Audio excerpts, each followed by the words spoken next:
ഏറ്റവും കുഞ്ഞു മേൽശാന്തിയുള്ളൊരു ക്ഷേത്രമാണ് ഇത്. 3-ാമത്തെ വയസ്സ് മുതൽ ഈ ക്ഷേത്രത്തിലേക്ക് പൂജാതി കാര്യങ്ങൾ ചെയ്യാൻ തുടങ്ങിയിട്ടുണ്ടായി. മാത്രമല്ല ഈ ക്ഷേത്രത്തിൽ വലിയൊരു അത്ഭുതമുണ്ട്. അത് വന്ന് കണ്ടിട്ടുള്ളവർക്ക് അത് മനസ്സിലായിട്ടുണ്ട്. 20 മിനിറ്റത്തെ സംസാരത്തിലൂടെയാണ് അവർ പൂർണ്ണമായിട്ടും മദ്യപാനമോ ലഹരിയോ ഉപേക്ഷിക്കുന്നത്. ഒരു രൂപ പോലും പ്രതിഫലം ഇച്ഛിക്കാണ്ടാണ് ഈ കർമ്മങ്ങളൊക്കെ ഈ ആശ്രമം ചെയ്തുകൊണ്ടിരിക്കുക.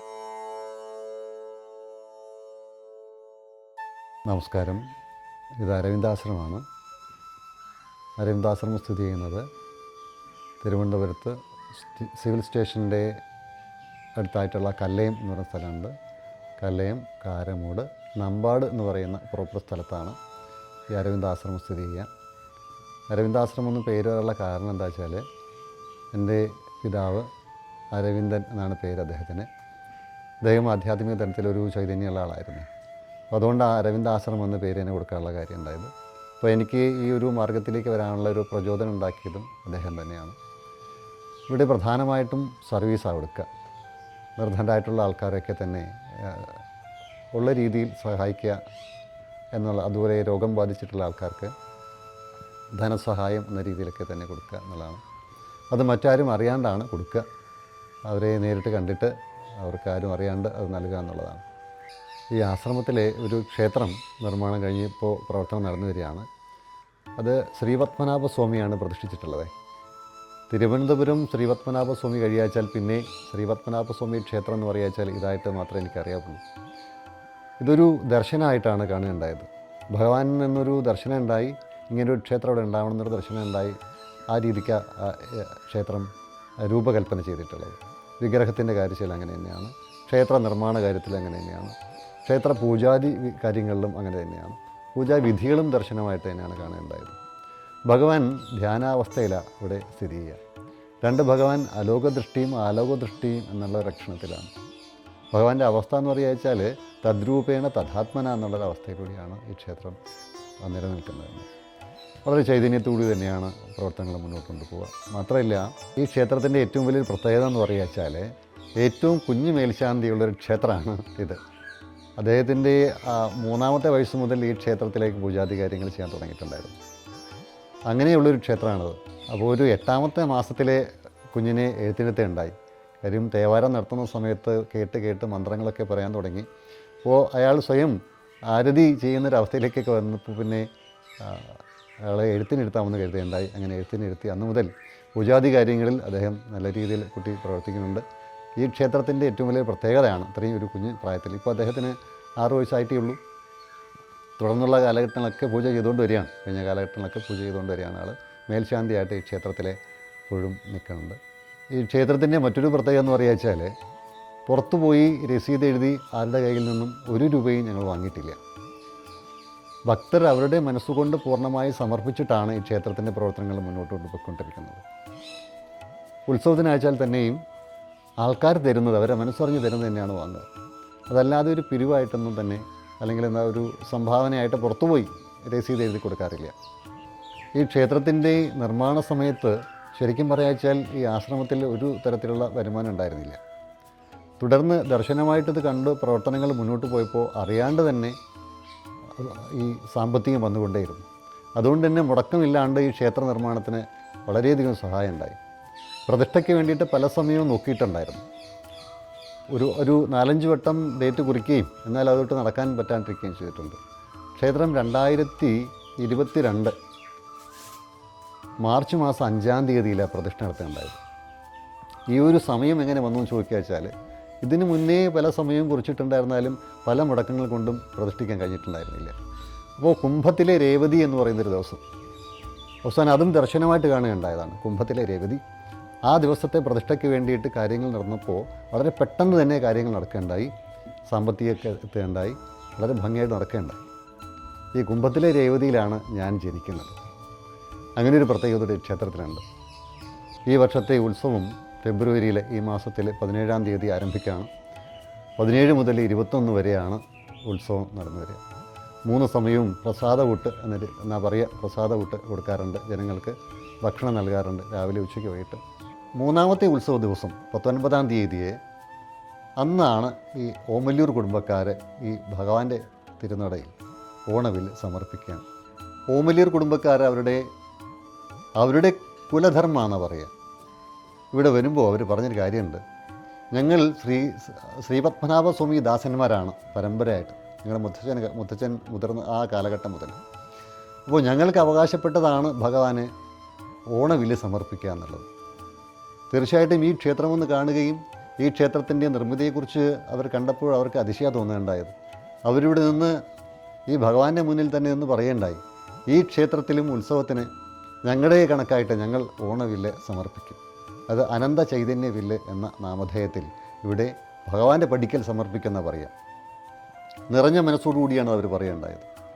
അവർ പറയുകച്ചാൽ ഒരു വർഷത്തിൽ തന്നെ എത്രയോ തവണയാണ് ശ്രീ പത്മനാഭസ്വാമിയെ വരയ്ക്കുന്നത്.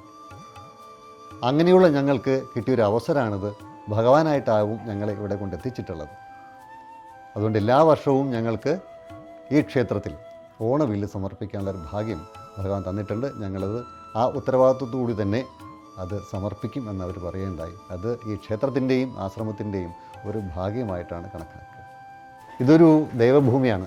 ഇത്രയും പ്രകൃതി രമണീയമായിട്ടുള്ള ഈ സ്ഥലത്ത് ഇങ്ങനൊരു ക്ഷേത്രം ഭഗവാന്റെ മനസ്സിൽ തന്നെ തോന്നിയിട്ടുണ്ടാവും ഇവിടെ ഇരിക്കണമെന്ന്. അതുകൊണ്ട് തന്നെ ഇതൊരു പുണ്യഭൂമിയായിട്ടാണ് എനിക്ക് മനസ്സിലാക്കാൻ കഴിഞ്ഞിട്ടുള്ളത്. അതല്ല വെച്ചാൽ ഇങ്ങനൊരു ക്ഷേത്രം ഒരു കാരണവശാലും ഇവിടെ വരാൻ ഒരു സാധ്യതയില്ല. ഓമല്ലൂർ കുടുംബക്കാർ പറഞ്ഞതും അതേ വാക്കാണ്. ഇത്രയും ഭഗവാൻ നേരിട്ട് തന്നെ വരാറുള്ളൂ, അതായത് ദർശനമായിട്ടേ വരാറുള്ളൂ. പക്ഷേ ഈ മണ്ണിലേക്ക് ഭഗവാൻ വന്നിട്ടുണ്ട് വെച്ചാൽ അതിനൊരു ലക്ഷ്യമുണ്ടെന്നാണ് പറയുക. മാത്രമല്ല ഈ ക്ഷേത്രത്തിൽ വലിയൊരു അത്ഭുതമുണ്ട്. അത് വന്ന് കണ്ടിട്ടുള്ളവർക്ക് അത് മനസ്സിലായിട്ടുമുണ്ട്.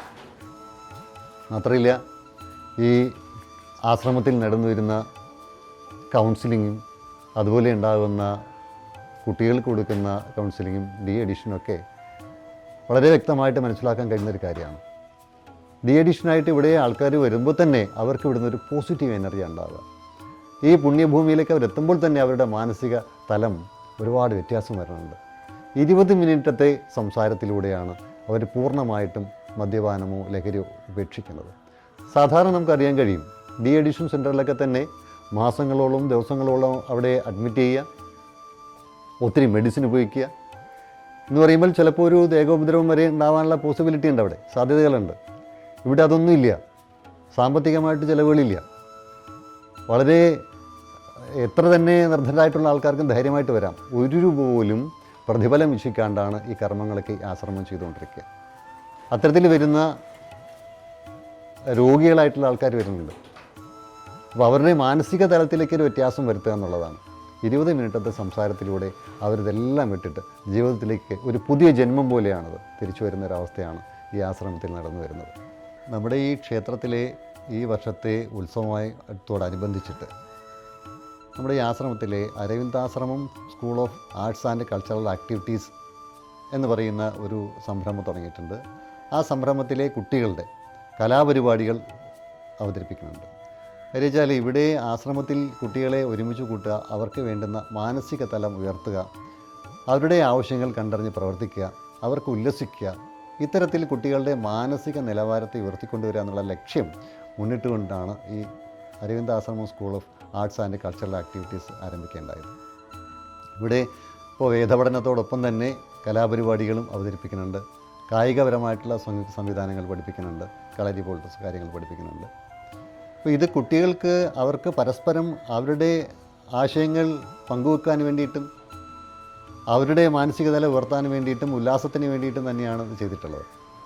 അപ്പോൾ ഈ കാലഘട്ടത്തിലെ കുട്ടികൾ പലപ്പോഴും അവരുടെ ആശ്രയം മൊബൈൽ ഫോണോ അല്ലെങ്കിൽ അതുപോലത്തെ മീഡിയാസൊക്കെ ആയിട്ട് തന്നെയാണ്. അപ്പോൾ അതുകൊണ്ട് തന്നെ അവരുടെ ആ ബൗദ്ധിക തലത്തിലൊരു വികാസം ഉണ്ടാവുന്നില്ല. പകരം ഇവിടെ വരുന്ന കുട്ടികൾക്ക് ഇപ്പോൾ രക്ഷകർത്താക്കൾ ജോലിക്ക് പോയിട്ട് വൈകിട്ടെത്തുമ്പോൾ കുട്ടികളുടെ ബഹളമോ വികൃതിയോ കുറയ്ക്കാൻ വേണ്ടിയിട്ട് അവരുടെ കയ്യിലേക്ക് മൊബൈൽ ഫോൺ എടുത്തു കൊടുക്കുക ചെയ്യുക. പക്ഷേ ആ സമയം ഞങ്ങൾ ഇവിടെയുള്ള കുട്ടികളെ ഇവിടേക്ക് വരുത്തി അവർക്ക് വേണ്ടുന്ന ഉപദേശങ്ങൾ കൊടുക്കുക, അവരെ കളിപ്പിക്കുക, അവർക്ക് ഉല്ലസിപ്പിക്കുക, അതിനുള്ള സമയം കൊടുക്കുക, അവസരം കൊടുക്കുക, ഓരോരോ പ്രോഗ്രാമൊക്കെ ചെയ്യാൻ വേണ്ടിയിട്ടുള്ള അവസരം കൊടുക്കുക, ഇതൊക്കെയാണ് ലക്ഷ്യം.